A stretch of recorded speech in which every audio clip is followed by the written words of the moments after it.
Yeah, the Green Line vision is, by its name, tied to climate change, which was conceptualized in 2016 with lots of justification and talk about Calgary expanding by hundreds of thousands of people, and how this new line transporting people to all life's events would reduce greenhouse gas emissions and road congestion. The line would eventually channel riders from the deep south to the far north, with the possibility of later adding a small jog off to the airport. Apparently, the thought was that by 2076, Calgary would attract 1.3 million more residents.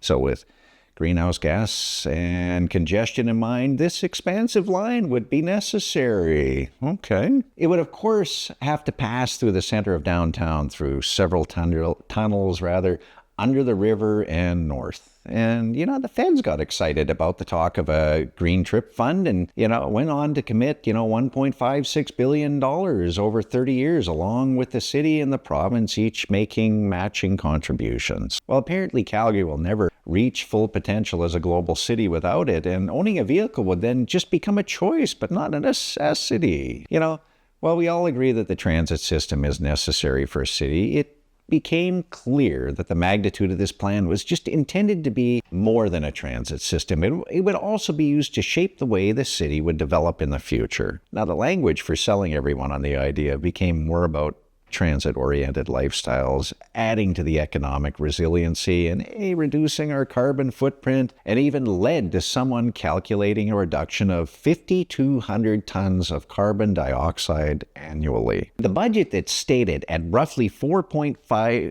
billion experienced several revisions, and by 2022 had increased to $5.5 billion just for the first leg to downtown instead of the whole line. Shockingly, a new potential $20 billion figure was the last number I heard on the street for the full build. And that certainly caught the ire of the provincial government, who subsequently pulled back their funding and interjected with their own professional engineers. Thank you.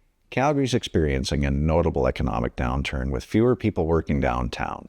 25% of the office towers remain empty, and Calgary is still reporting month over month one of the highest unemployment rates in Canada. However, that change in attitude has thankfully occurred. Fortunately for us taxpayers, it appears that some very smart and determined business people, along with retired Calgary transit planners, asked some really hard questions and gave some deeply knowledgeable and strong advice to Calgary city councillors. I hear that plans have now been substantially revised, although, even with amendments, some long-term plans and commitments may be impossible to cancel or delay. I'm wondering if those 28 ground-loading car orders from Spain can be canceled or reduced, along with any other signed agreements with the same Spanish billionaire who apparently owns the companies behind the Green Line.